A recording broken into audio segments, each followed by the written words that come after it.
दुरूद शरीफ पढ़ लें।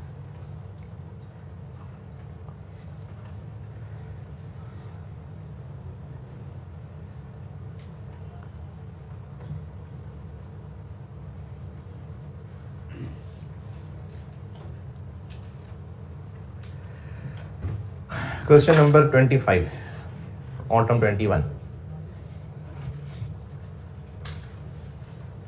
पढ़ने पूरा मैं करता हूँ बोर्ड पे।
रिक्वायरमेंट वही मशहूर टैक्स का नोट और DTL और DTA, तकरीबन हर सवाल में यही रिक्वायरमेंट चल रही है।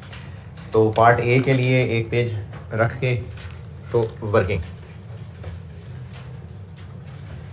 ये ऑटम 21 कर रहा हूँ। Working 1 current tax.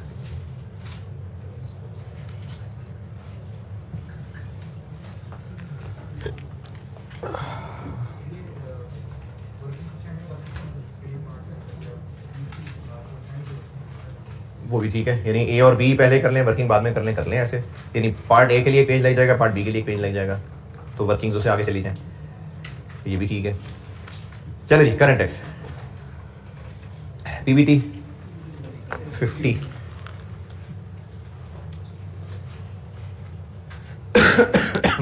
Point number 1, intangible assets की बात आ गई। अब वही जो पहले PPE होता था तो इंटेंजिबल हो गया।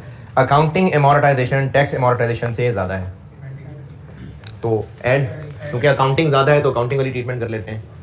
अकाउंटिंग एमोर्टाइजेशन जो एक्सेस है 20 ऐड कर लेते हैं। टैक्स एमोर्टाइजेशन ज़्यादा होती तो लेस कर लेते हैं। Next, during the year advertising पे 12 खर्च किया, जबकि टैक्स वाले उसको 3 साल में फैला के अलाउ करेंगे। तो जो हमने एक्सपेंस बनाया है वो ऐड कर देते हैं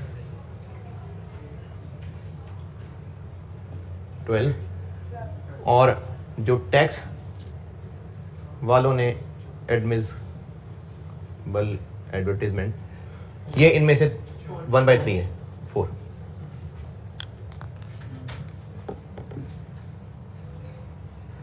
next, during the year entertainment के एक्सपेंसेस हुए थे 10। ड्यूरिंग द ईयर हमें 2018 से रिलेटेड एक एतराज़ ही आया कि इस तरह के एक्सपेंसेस नहीं हम मानेंगे। तो है तो ये पुराने साल का मसला, यानी current tax for prior year की चीज़, लेकिन अक्लमंद को इशारा काफ़ी होता है, तो हमें एक इशारा मिल गया कि आइंदा भी नहीं माने इन्होंने। अगर इस तरह के एक्सपेंसेस वो नहीं करते अलाउ, तो सिमिलर एक्सपेंसेस इस साल भी हुए। तो हमें टैक्स वालों के इस पिछले साल के एतराज़ से ये पता चल गया कि फिर इस साल वाले भी नहीं मानेंगे, तो उनको एड बैक कर देते हैं। 7,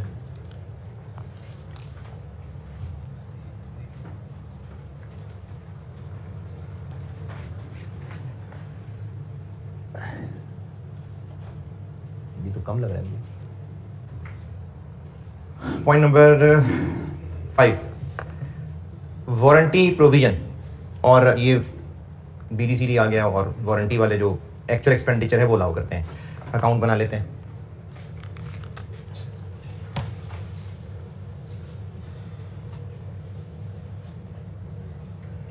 BD कितना 18, CD 23। जितना एक्चुअली खर्चा हुआ वो डेबिट साइड पे और जो एक्सपेंस आना है वो क्रेडिट साइड पे, लेकिन हमें दोनों ही नहीं पता। तो वही जो बैलेंस कर लेते हैं, जिस तरफ आ गया तो किस तरफ आ गया, इस तरफ, तो बस फिर इसको एक्सपेंस मान लेते हैं 5, इसको वारंटी एक्सपेंस, रिपेयर एक्सपेंस मान लेते हैं 5। ऐड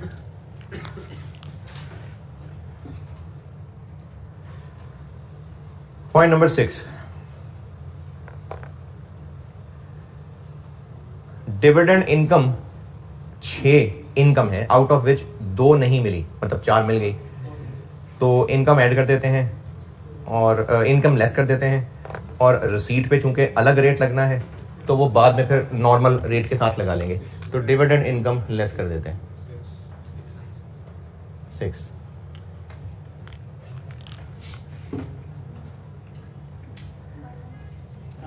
माइनस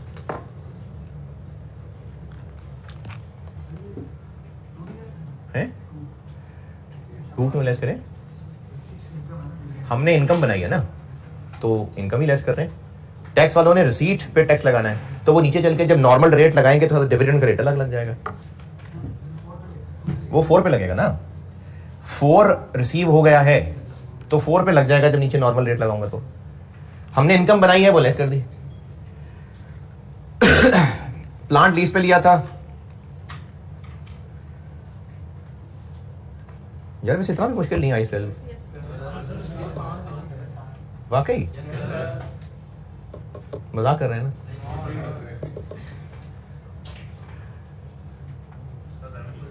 है रेवेन्यू से आसान है नहीं यार, रेवेन्यू भी तो इतना तफसील से समझाया है।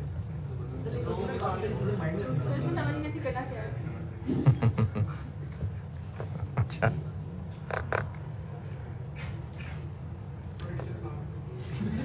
कंसोलिडेशन भी आसान है। प्लांट लिया है लीज पे 1 अप्रैल को, यानी पूरा साल भी नहीं हुआ, 9 महीने पहले। तो प्लांट लिया है लीज पे और बस आगे सारी लीज की डिटेल आ गई। Initially right of use liability, rental है 40 और रेंटल पे करना है इन एरियर्स यानी एंड पे, तो 40 into 1 minus implicit rate 10%, power minus 4, तो 126.7।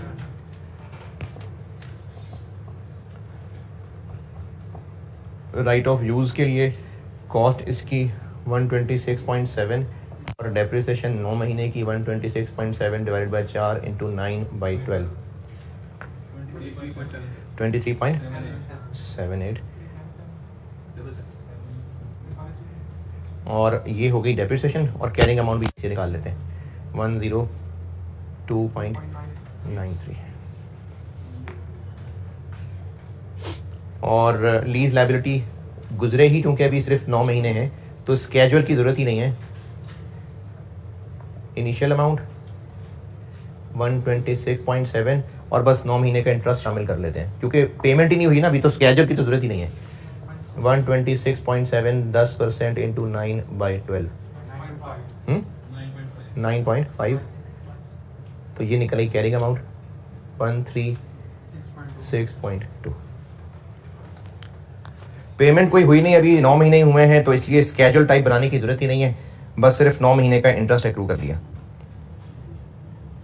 ये फिगर्स ठीक है।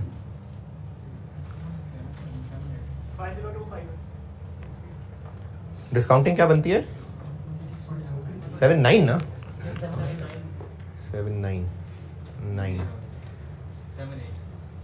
ये 7.8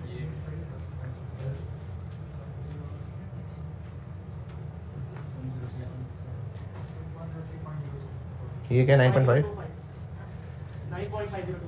तो बस ठीक है 50। और ये क्या बन गया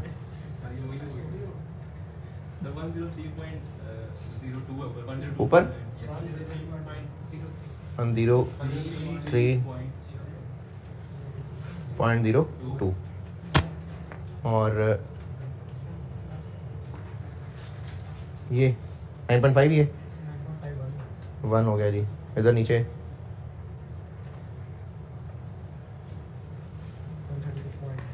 136.3 है। नहीं कोई बात नहीं, वो मुझे लग रहा था कि दिखने में गलती हो गई क्योंकि ठीक है खैर है।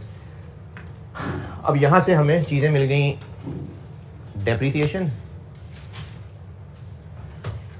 23.78 ये ऐड, और इंटरेस्ट लीज पे ये भी ऐड, और लीज पेमेंट कोई हुई नहीं अभी।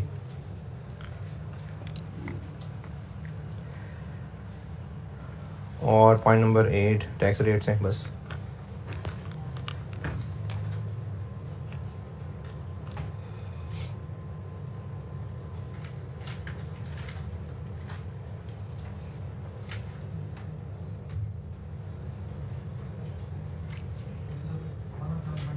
हम्म 117.28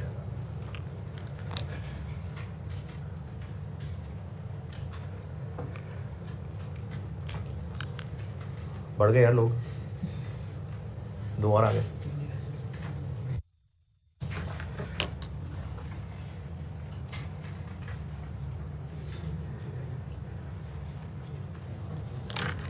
टैक्स रेट 35%,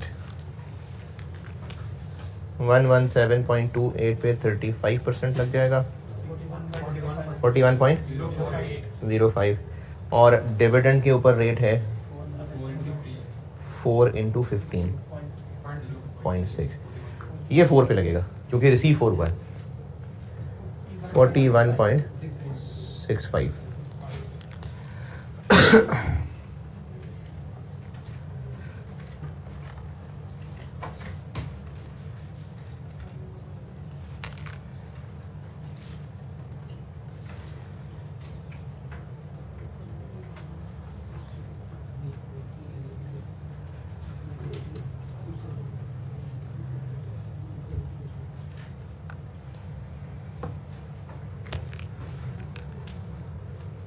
और पार्ट बी पे चलते हैं, दोनों ईयर्स का डेफर्ड टैक्स निकालना है। मैंने भी नोट नहीं बनाया ना, अभी तो मैंने करंट टैक्स और करंट ईयर निकाला है, वो तो नोट बनाते हुए लिखूंगा। ये तो मैंने सिर्फ करंट टैक्स और करंट ईयर कैलकुलेट किया अभी।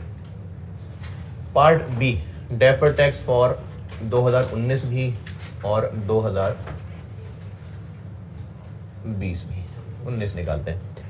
Carrying amount, tax base, difference, tax का रेट और डीटीएल या डीटीए। 2019 पहले क्या क्या एसेट्स लायबिलिटीज हैं? इंटेंजिबल एसेट्स आ गए, और ये बिल्कुल जो इससे पहले भी 2-3 सवालों में हो चुका कि डिफरेंस दिया हुआ है।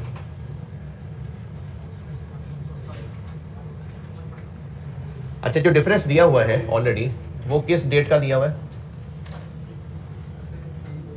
31 दिसंबर 20। तो फिर यहां से हम उल्टा चल लेते हैं। कितना है? 145। यहां से उल्टा चलते हैं। 2020 की इमोर्टाइजेशन एक्सेस कितनी? पॉजिटिव लिखूं नेगेटिव लिखूं?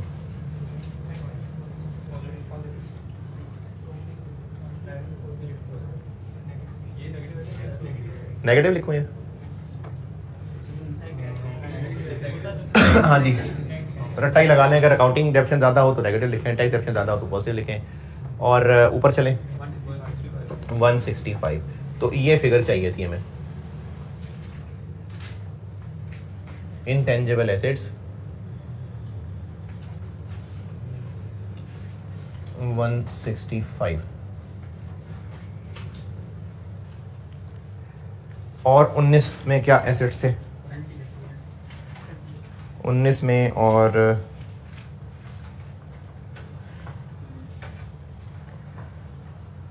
0.3 इस साल का है, 0.4 एक्सपेंस है, 0.5 प्रोविजन फॉर वारंटी। चलो पहले एसेट देख लेते हैं।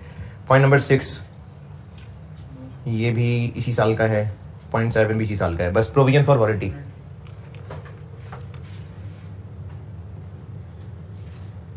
प्रोविजन फॉर वारंटी की कैरिंग अमाउंट थी 18, टैक्स बेस 0। 18 नेगेटिव, और 19 में टैक्स रेट था 35%, 57.75, 6.3,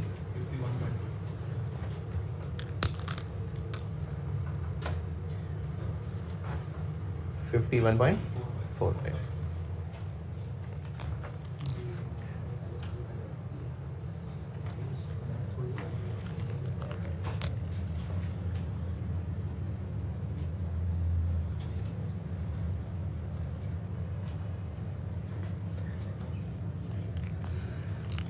दो 2020 में एक तो यही आ गया, ये 145, 145।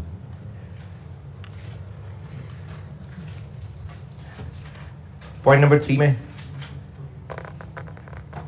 0.3, ये वही वाला एक्सपेंस जो है एक्सपेंस, लेकिन टैक्स वाले उसकी डिडक्शन आगे ले जाते हैं, तो इसको फिर हम लोग एसेट कहते हैं, लेकिन जीरो, कैरिंग अमाउंट जीरो, और टैक्स जितना भी आगे डिडक्शन मिलनी है वो 8 मिलनी है, क्योंकि 12 में से 4 मिल गई।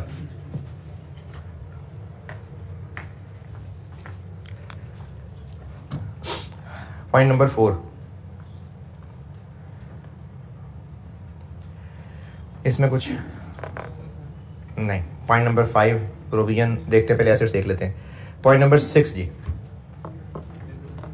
डिविडेंड रिसीवेबल 2 का टैक्स दे 0, ये वो है जो आउट ऑफ विच 2 नहीं मिला, ये वो 2 है।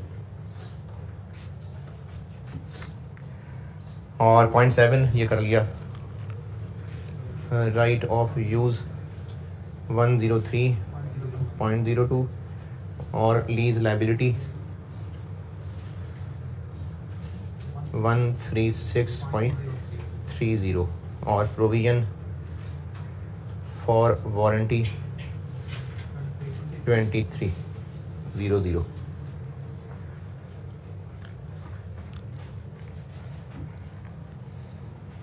अरे यार, इस सवाल के लिए आए थे आप? बस इसमें ना वो टैक्स रेट वाला ही चेंज एक सिखानी है, जो इस 18 में से होगा शायद 1-2 नंबर का। बस हो गया definite tax. 8 negative, 2 positive, 103.02 positive, 136.3 negative, 23 negative. Tax rate 30 के 35, चूंकि इसी साल के अंदर अंदर अनाउंस हो गया है कि अगले साल के लिए क्या रेट होगा, तो वो तो अगले साल के लिए होगा ना। तो डेफर्ड टैक्स भी बेसिकली फ्यूचर को सामने रख के बन रहा होता है। डेफर्ड टैक्स यही बन रहा होता है कि इस 145 की डिडक्शन कल मिलेगी, ये 8 कल डिडक्शन मिलेगी, ये हो ही फ्यूचर को सामने रख के रहा होता है। तो इसलिए जब रेट अनाउंस हो गया तो हम इन सब पे 30 लगाएंगे, नहीं सब पे नहीं, डिविडेंड पे 15 है, बाकी सब 30 है।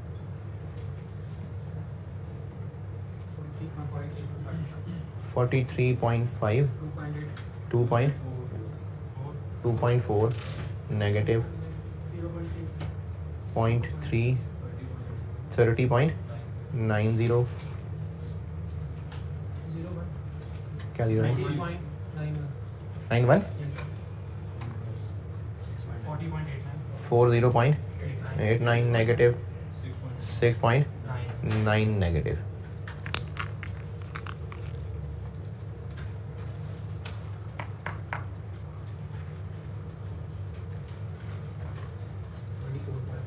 $24.52 पॉजिटिव।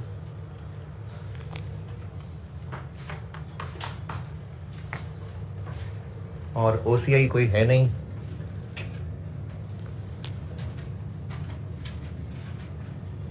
तो डेफर्ड टैक्स एक्सपेंस हमें यहीं से मिल जाएगा। BD 51.45, CD 24.52, और इधर आ जाएगा 26.93।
हैं फाइनल एडवाइस करूँगा, होगी तो सारी वही बातें ही।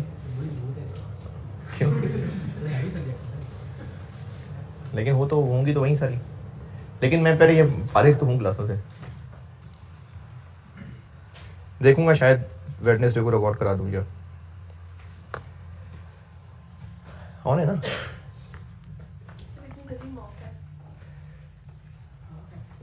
Mock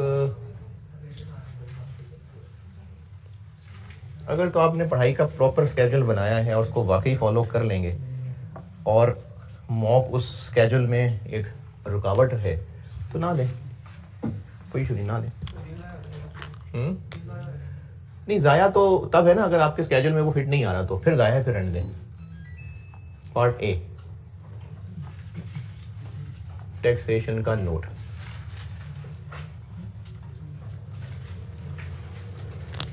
current tax for current year,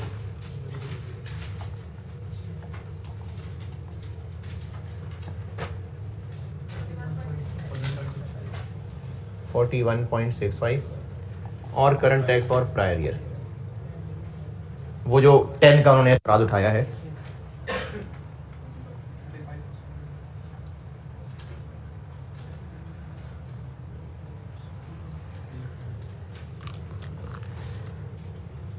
ten पे 35, 3.5 ये हो गया करंट टैक्स। 45.15 deferred tax.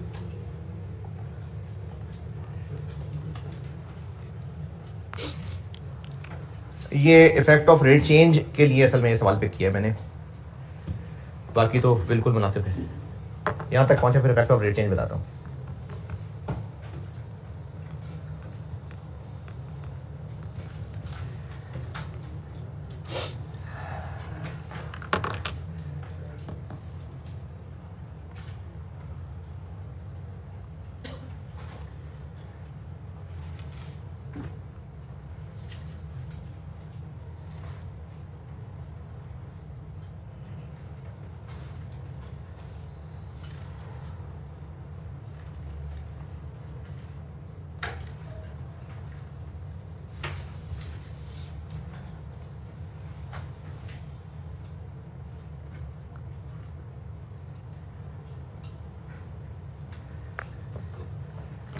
जी अच्छा, इफेक्ट ऑफ टैक्स रेट बताता हूं दोबारा।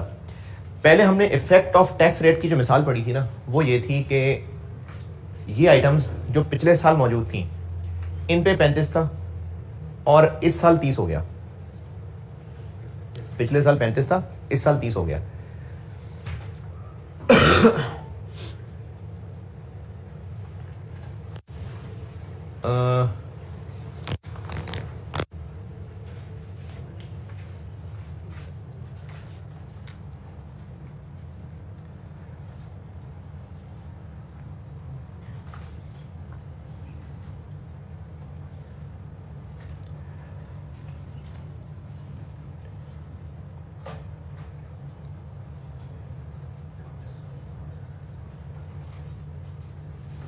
हाँ, पहले ये पढ़ा था कि पिछले साल 35 था, अब इस साल 30 हो गया, तो जो ओपनिंग बैलेंस आ रहा था, ओपनिंग डेफर्ड टैक्स का, वो इस पे कैलकुलेटेड था और जो क्लोजिंग वो इस पे कैलकुलेट हो रहा है। तो हम इफेक्ट ऑफ रेट चेंज ले रहे थे किस पे,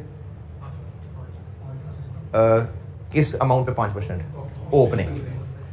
बज़ाहिर तो यही लग रहा है, लेकिन अब ऐसा नहीं होगा। क्यों? ये जो ओपनिंग पे 5% का फर्क है, ये तो चलो ठीक है, हम इसको एडजस्ट कर लें, लेकिन ये बताता हूं, ये जो राइट ऑफ यूज और लीज लायबिलिटी है या वारंटी की बात करते हैं, ये वाली सारी चीजें नहीं, इंटेंजिबल, ये जो इंटेंजिबल है इस पे इस साल एमोर्टाइजेशन अलाउ हुई है। इस साल एमोर्टाइजेशन करंट टैक्स के अंदर उसको हमने कवर किया। इधर करंट टैक्स पे क्या रेट लगा?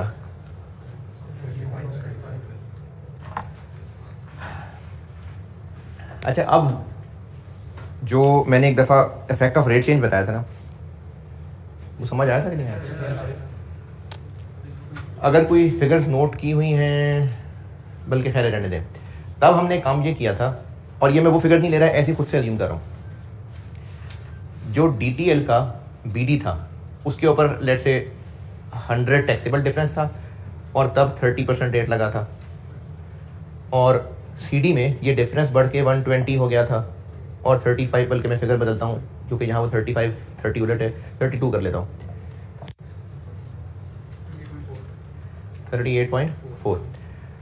और इस साल में मजीद कितना डिफरेंस आया, 20 का। तो जब P&L मेथड से करते तो डेप्रिसिएशन में मजीद कितना फ़र्क आया, 20 का। उस पर हम लोग 32% लगाते, 6.4, और ये 100 दोबारा से 2% और लगा, 2।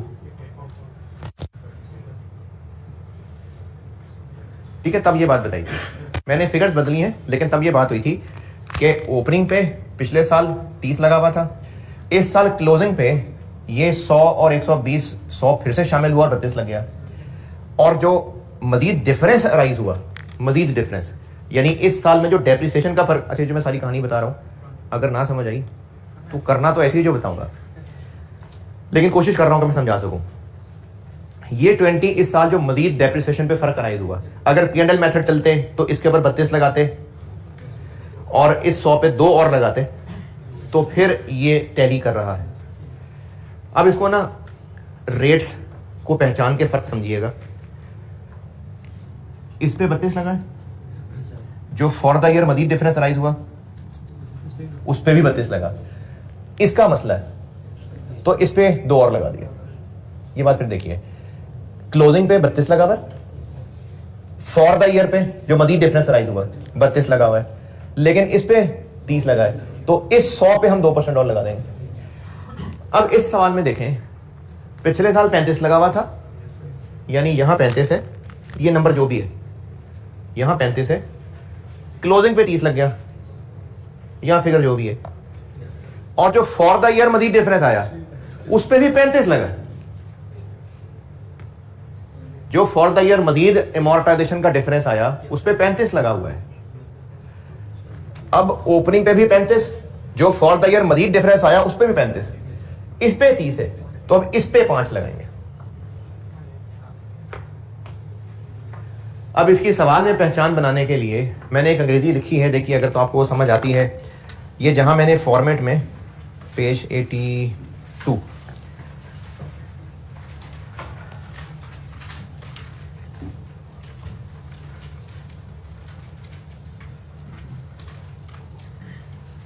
पेज 82, ये जहां मैंने वर्किंग 1 बताया हुआ है, इसमें पॉइंट नंबर पहुंचे 82, इसमें पॉइंट नंबर 1, अगर तो इस साल के करंट टैक्स का भी और इस साल के डेफर्ड टैक्स का भी रेट सेम है, पिछले साल का और था, तो फिर effect of rate change opening के ऊपर कैलकुलेट होना।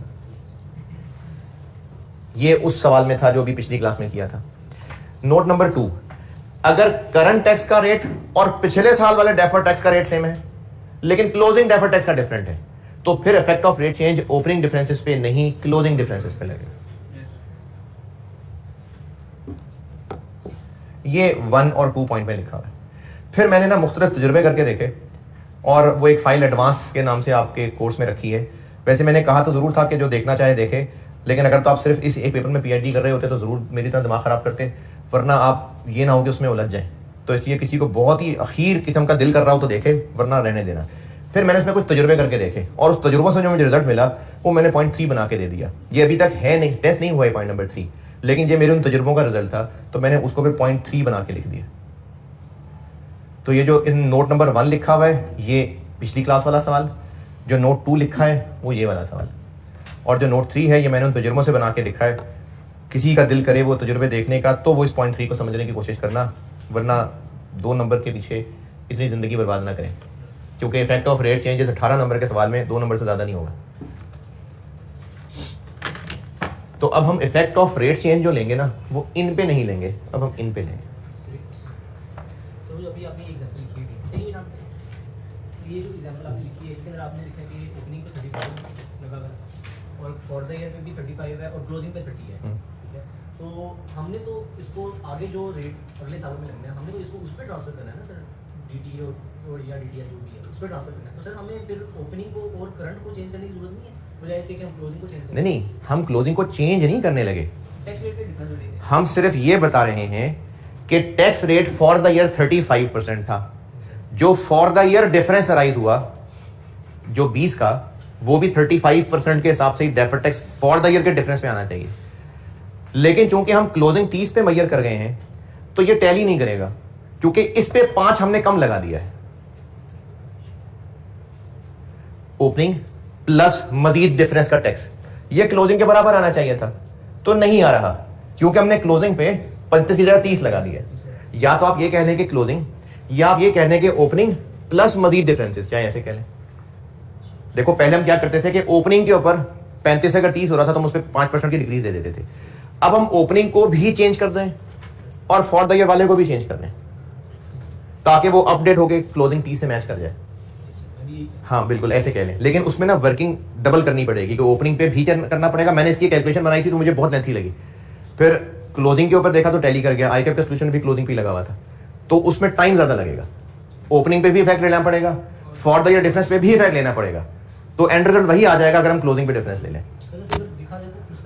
बात असल में आपकी सही है कि हम इनको उससे टैली करा रहे हैं, तो हम इनको 35 से 30 पे लाएंगे, लेकिन करने में आसानी हो जाएगी अगर हम इसके ऊपर इफेक्ट ऑफ रेट चेंज ले लेंगे। तो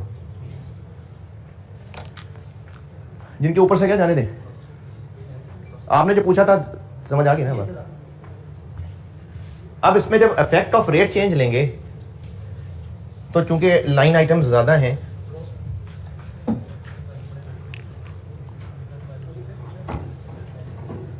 और उनमें से इस पे नहीं लगाना, ये तो 15 का 15 ही है, इधर भी 15 है और इधर भी 15 है, तो बाकियों पे लगाना है।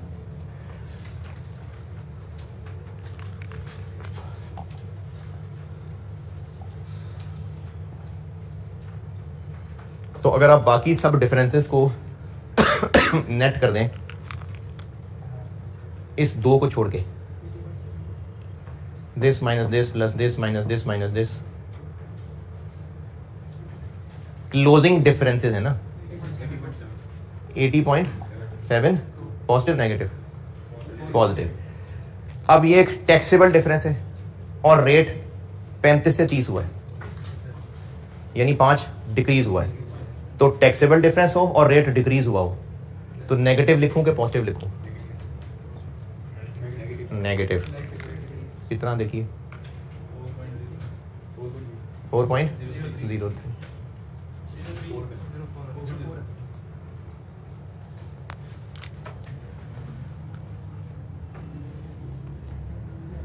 ये पॉइंट समझाने के लिए असल में ये सवाल पिक किया था।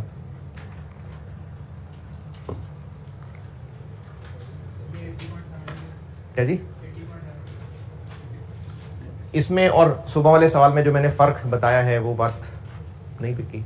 रीजन नहीं पूछ रहा, पहचान पूछ रहा हूं कि जो ओपनिंग डेफर्ड टैक्स का रेट था, करंट टैक्स भी उसी रेट पे बना हुआ है, क्लोजिंग डेफर्ड टैक्स का रेट डिफरेंट है, तो हमने फिर रेट चेंज का इफेक्ट इन क्लोजिंग डिफरेंसेस पे लेना है।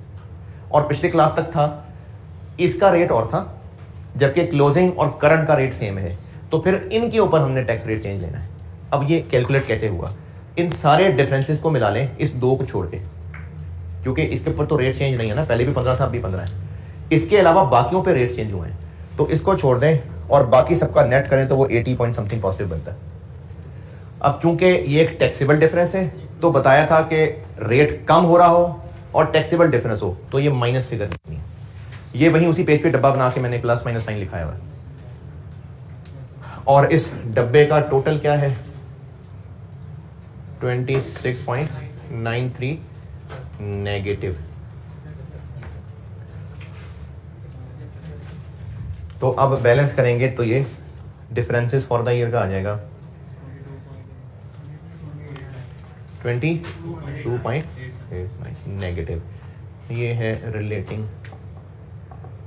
To differences for the year.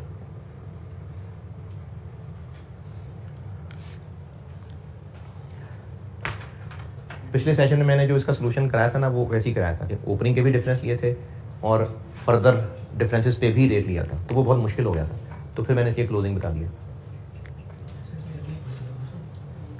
पूछो। सर अब आपने कहा कि आप क्लोजिंग पे रेट लगा लेते बजाय इसके लिए ओपनिंग और सोचे फर्दर डिफरेंसेस पे लगाए। हाँ, सर लेकिन अगर क्लोजिंग पे रेट लगाएंगे तो वो अमाउंट आ जाएगी जो हमने कल को पे भी करनी है, मतलब ज़्यादा अमाउंट आ जाएगी।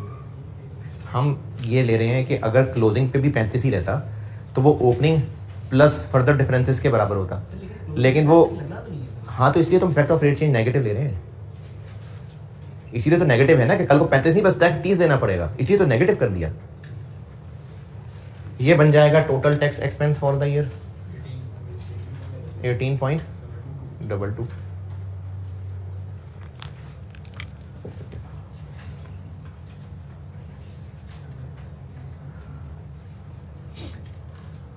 ज्यादा देर नहीं होगी।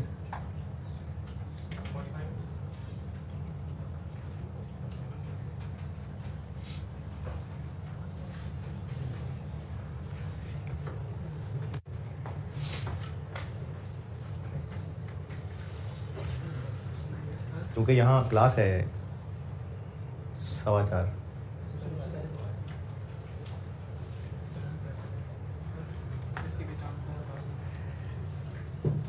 करंट टैक्स का रेट 35, ओपनिंग डेफर्ड टैक्स भी 35 पे था, क्लोजिंग 30 पे है। तो अगर ओपनिंग और current tax for the year का रेट सेम हो, क्लोजिंग का चेंज हो रहा हो, तो effect of rate change closing पे लेना है। और अगर क्लोजिंग डेफर्ड टैक्स और करंट टैक्स का एक ही रेट है, ओपनिंग का और था, तो फिर ओपनिंग पे इफेक्ट ऑफ रेट चेंज लेना है।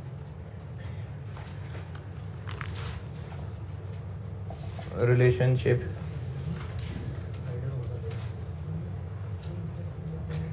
लेकिन वे बोल और काफी कोना भी तो हो सकता है।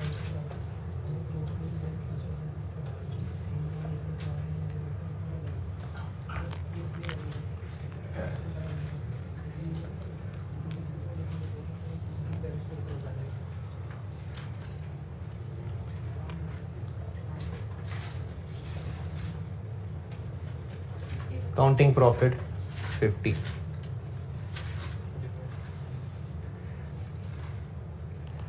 अच्छा, मैं फिर कह रहा हूं इन 2-3 लाइनों के पीछे IAS 12 बर्बाद नहीं हुआ है, यानी आपको ये नहीं लग रहा, ये ना लगे कि ये तो बहुत IAS 12 मुश्किल है। ये 2-3 लाइनें हैं, ये 2 लाइनें इनफैक्ट, ये इफेक्ट ऑफ रेट चेंज के इश्यूज हैं सारे बस, या वो जो इधर रिलेशनशिप में वो कोई डिफरेंट सी आइटम आ जाती है। तो 17-18 नंबर का सवाल है। इन 2-3 चीजें जो बहुत मुश्किल से सवाल में देखनी पड़ती हैं, ये 2-3 नंबर से ज्यादा नहीं होंगी।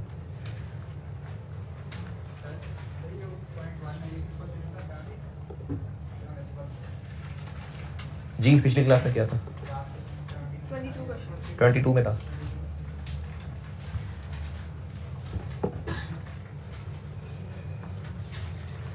इस पे टैक्स लग जाएगा और ये है जगह कम।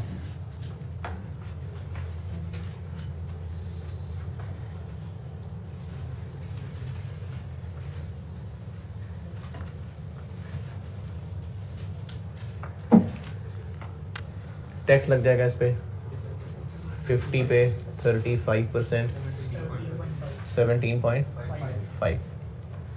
एक तो ये टैक्स फॉर प्रायर ईयर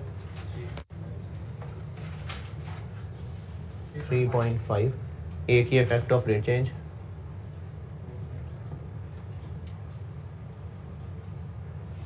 4.04। मुझे कहना है कुछ और कोई एग्जाम्ड इनकम, कोई पॉइंट नंबर 3-4, एक मिनट सवाल इधर उधर हो गया। पॉइंट नंबर 4 में नहीं, हाँ पॉइंट नंबर 4 में 7 मिलियन ऐसा है जो हमें पुराने साल पे एतराज सुन के समझ आ गई है कि इसकी हमें कोई रिडक्शन नहीं मिलनी। ये जो 7 मिलियन है एंटरटेनमेंट, तो ये वो है जिसपे कभी कोई रिडक्शन नहीं मिलती, तो इस पे रेट लगा के ऐड।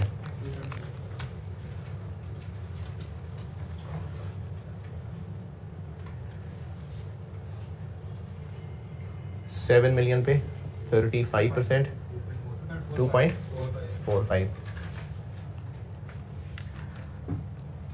और डिविडेंड 15% है इस पे, तो डिविडेंड पे 15% है।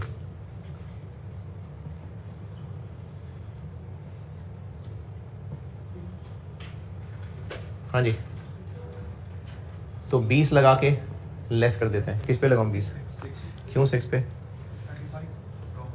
क्योंकि हमारी प्रॉफिट में तो इनकम ही आ रही है ना, लेकिन टैक्स वालों ने तो 4 पे नहीं 15% लिया। नहीं, लेकिन असल में तो उसने 4 पे 15% लिया है। तो हमने इसको सिर्फ करंट टैक्स से नहीं टैली करना होता, पहले भी बात की थी। 4 पे करंट टैक्स दिया है, 2 पे डेफिट भी है, तो इसलिए हमारे प्रॉफिट में 6 एडेड है, उसकी एडजस्टमेंट होनी है। 1 पॉइंट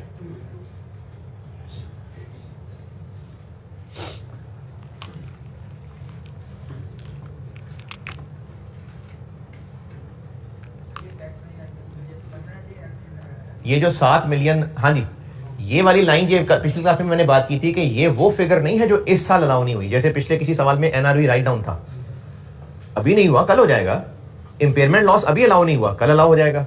ये वो वाली फिगर नहीं है, ये वो फिगर है जो फॉर द ईयर ऐसा एक्सपेंस माना है जो टैक्स वालों ने कभी भी डिडक्शन अलाउ नहीं करनी। जैसे एडमिन बिल्डिंग की डेप्रिसिएशन थी, जो पहली दफा बात बताई थी। अगर इस साल जैसे पिछले सवाल में था, कल 103 क्लास में जो किया था कि अगर एनआरवी राइट डाउन टैक्स वाले अभी अलाउ नहीं कर रहे तो कल कर देंगे। इसी तरह से, बल्कि हाँ, इसी सवाल में राइट ऑफ यूज की डेप्रिसिएशन वो भी तो नहीं अलाउ की टैक्स वालों ने, लेकिन वो पेमेंट के रास्ते से अलाउ हो जानी है। तो यहां पर वो फिगर आनी है जिसपे टैक्स वालों ने कभी भी डिडक्शन नहीं देनी, और हमने उसको फॉर द ईयर एक्सपेंस माना हुआ, ये वो फिगर है। और मेरे ख्याल में बस 18.21, ये वो राउंडिंग ऑफ का डिफरेंस है।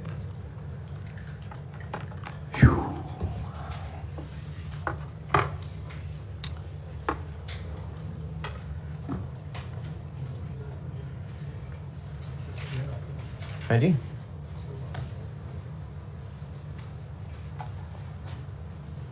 ये सर वो मैं आपसे ले वो एक तो ऐड किया हुआ पहले अंदर आओगे फिर बाहर है। सर जाओगे। पता नहीं ये लेना है यार,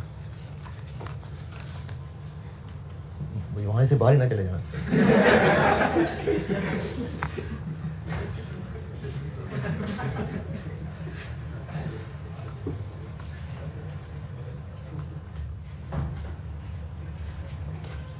अच्छा, एक सवाल में 1-2 पॉइंट अच्छे थे, मैंने कहा चलो वो मैं सिर्फ पॉइंट ही देख लेता हूँ। क्वेश्चन नंबर 23 पे आइएगा। क्वेश्चन 23,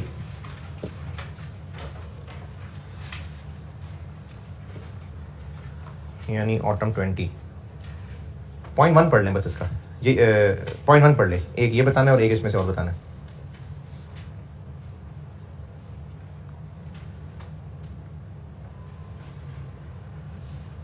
जी, क्वेश्चन 23 का पॉइंट 1।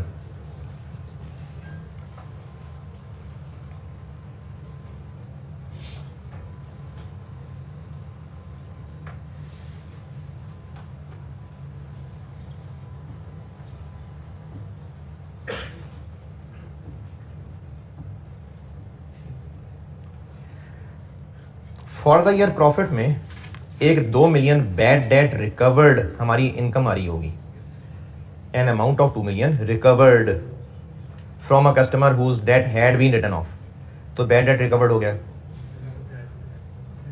टैक्स लॉ कहता है कि अगर कल को राइट ऑफ को वो अलाउ कर देता है as a deduction, write off को एज अ डिडक्शन अलाउ कर देता है, तो इस पॉइंट का क्या करेंगे करंट टैक्स कैलकुलेट करते हुए?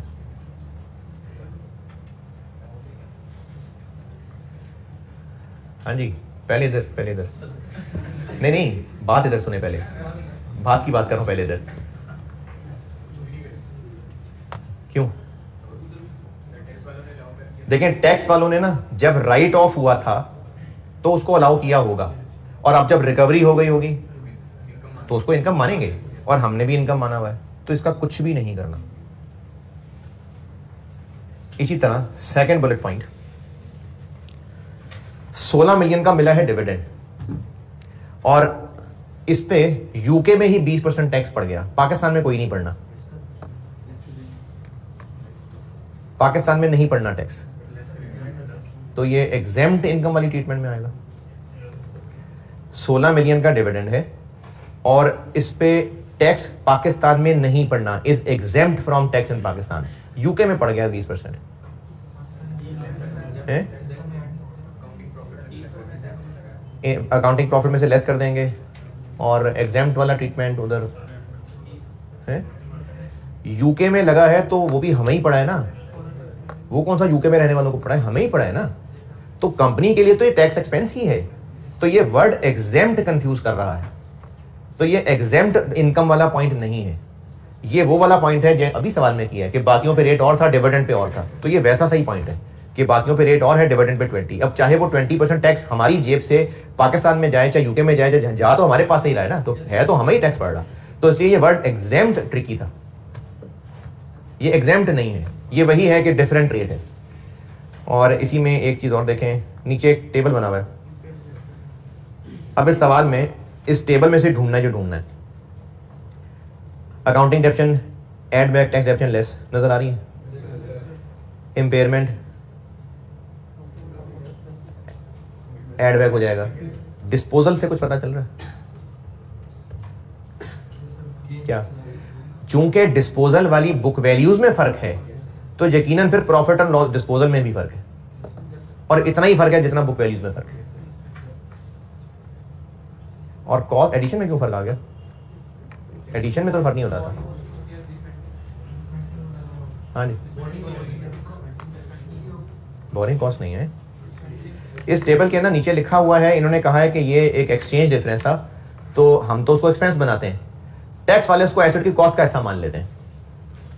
तो क्या करेंगे करंट टैक्स निकालते हुए? इधर उधर मेरी तरफ ध्यान दें। हाँ जी, टैक्स वालों ने इसको एसेट की कॉस्ट का हिस्सा मान लिया, तभी एडिशन में 480 आ रहा है, जबकि हमारे नजदीक वो एसेट 460 का है। हमने इसको एक्सचेंज लॉस माना हुआ था, टैक्स वाले उसको एसेट की कॉस्ट का हिस्सा मानते हैं। तो हमने चूंकि एक्सपेंस माना हुआ है, टैक्स वाले तो उसका एक्सपेंस नहीं, वो तो एसेट की कॉस्ट का हिस्सा मानते हैं, तो ऐड बैक कर देंगे, करंट टैक्स निकालते हुए ऐड बैक कर देंगे। दोबारा, अकाउंटिंग के कॉलम में एडिशंस में 460 है, टैक्स के कॉलम में 480 है। 20 टैक्स वालों ने कॉस्ट ज्यादा मानी हुई है। इस टेबल के नीचे लिखा हुआ है कि ये 20 असल में एक एक्सचेंज लॉस है, जो हमने तो उसको एक्सचेंज लॉस एक्सपेंस माना होगा, क्योंकि हमारी पेमेंट हमने किया होगा प्लान डेबिट पेबल क्रेडिट, और जब पेबल डेबिट हुआ होगा तो कैश ज्यादा जेब से चला गया होगा, तो हमने तो उसको एक्सचेंज लॉस माना होगा। टैक्स वालों ने उसको प्लान की कॉस्ट का हिस्सा मान लिया, तो हमने जो एक्सचेंज लॉस एक्सपेंस माना हुआ है वो ऐड बैक हो। बस ये इस सवाल में पॉइंट थे, और बस फिर IAS 12 बहुत है और FR 2 भी बहुत है। हमने इनकम मान लिया है, स्टार्ट यहां से हो रहा है। Point number 1, profit for the year includes है।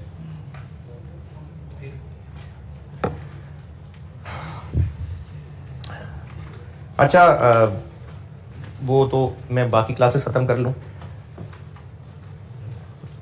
तो अगस्त के प्लान मोटिवेशन वगैरह वो तो चलो लेक्चर रिकॉर्ड करा ही लूंगा, लेकिन अभी बस 2-3 नसीहतें सुन लें, जिसकी पूरे सेशन में कोशिश करता रहा, लेकिन एंड पे शायद वो प्रेशर कोर्स की वजह से रह गई चीज़ें।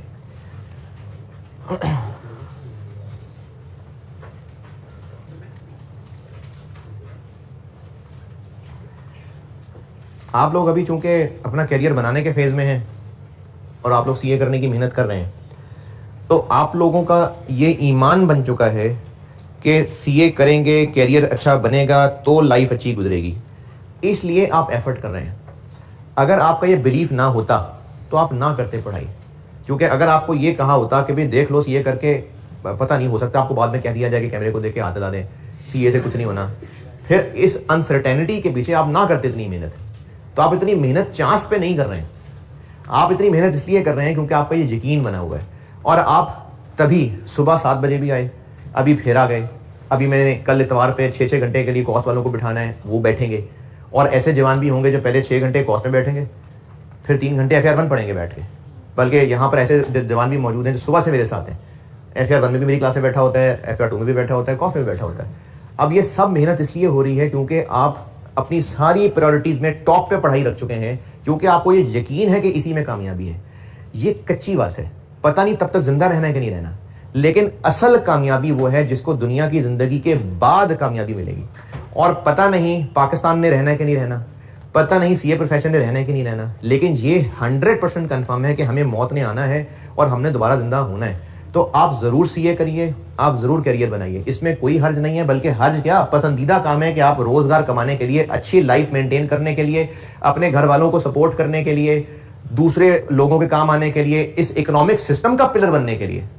सिर्फ ये नहीं कि दूसरों के काम आना, भाई इकोनॉमी खड़ी होगी, काम के लोग यहाँ होंगे। तो अगर सारा कुछ पढ़ लिख के लोग बाहर चले जाएंगे तो यहाँ कौन रुकेगा?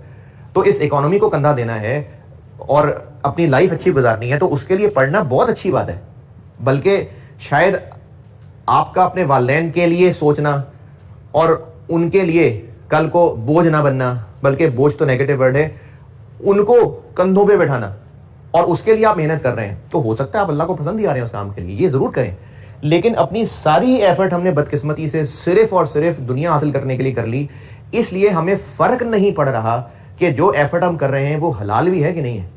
हमें फर्क नहीं पड़ रहा कि हम जिन भी एक्टिविटीज के अंदर शामिल हो रहे हैं, या आप आर्टिकल्स में जाके होंगे या सीए करने के बाद होंगे, वो हलाल भी होंगे कि नहीं। क्योंकि हमारा सिर्फ ईमान ये बन चुका है कि पैसा कमाएंगे तो सर्वाइव करेंगे, पैसा कमाएंगे तो इज्जत होगी, पैसा कमाएंगे तो कामयाबी होगी। यहां पर हम लोग गलती कर रहे हैं। तो इसलिए बेटा असल कामयाबी वो है जिसको आखिरत में हमेशा हमेशा की जन्नतें मिल जाएंगी। तो अपनी एफर्ट अपनी सीए में जरूर करें, लेकिन आखिरत ओरिएंटेड। देखिए, मैंने अगर ये आगे चलना है ना, सिर्फ इसलिए कि मैंने टांगों को ऐसे आगे मूव करना है, तो ठीक है मूव कर लूं, लेकिन डायरेक्शन वो कर लूं जहां जाना है मुझे। एक बार डायरेक्शन ठीक कर लूं, फिर ऐसे ऐसे कर लूं, कोई मसला नहीं।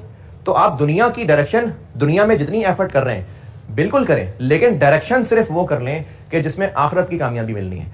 और इस सारी मेहनत के पीछे एक मैंने अपने पिछले तकरीबन 10 साल से जब से दीन का काम शुरू किया है, एक चीज़ मैंने ऑब्जर्व की है कि अगर आप इस फिक्र में एनर्जीज लगा लेंगे कि दूसरों के लिए भी अल्लाह का तारुफ कराना, उनको भी आखिरत की फिक्र दिलानी, तो अल्लाह दुनिया भी संवार देंगे। तो इसलिए अपनी ज़िंदगी के मोटिव्स में ये भी साथ रख लीजिए कि दूसरों को भी आग से बचाना है, क्योंकि अल्लाह ने ये हुक्म दिया हुआ है कि खुद भी आग से बचो और अपने घर वालों को भी आग से बचाओ। तो ये अपनी ज़िंदगी के ना मोटिव्स में ऐड कर लें कि दूसरों के दीन की फिक्र करनी है। ये कह के छोड़ नहीं देना, उसका मसला है, ये कह के छोड़ नहीं देना। ये ना बड़ा एक आसान वे आउट है, भाई उसका और अल्लाह का मामला है। आपके सामने दोस्त भी नहीं कह रहा, एक अजनबी शख्स जा रहा है और आगे गढ़ा है, और गढ़ा सिर्फ गढ़ा है, गढ़े में आग लगी हुई है, और वो उस गढ़े की तरफ चलता जा रहा है, और आप कहें कि उसका और गढ़े का मामला है, छोड़ देंगे उसको? अजनबी है, दोस्त नहीं है, अजनबी है। बल्कि ये तो फिर मैंने बड़ी बात कर दी, किसी साइकिल पे कोई जा रहा होता है ना, और शॉपर में वो चीनी होती है और वो शॉपर फटा होता है, दूर से आवाज लगा के कहते हैं कि शॉपर फटा हुआ है। बल्कि ये तो अब साइकिल कम ही नजर आती है, ये तो बहुत ही कॉमन है कि भाई स्टैंड ऊपर कर लो। हालांकि उस स्टैंड से पता नहीं उसकी मौत भी आनी है कि नहीं आनी, बस वैसी क्योंकि फिक्र हो रही होती है। तो इसलिए अपनी फिक्रों के अंदर ना ये फिक्र शामिल कर लें कि अपनी तो आखिरत की फिक्र करनी है, अपने साथ घर वाले, अपने दोस्त, अपने ऑफिस वाले, अपने सबऑर्डिनेट्स, अपने कोलीग्स, इनकी भी आखिरत की फिक्र करनी शुरू कर देंगे ना, तो आपकी डायरेक्शन आखिरत ओरिएंटेड हो जाएगी। बस ये नसीहत है, बाकी सी फैब में मुलाकात हो ही जाएगी। ठीक है जी, अल्लाह हाफिज़।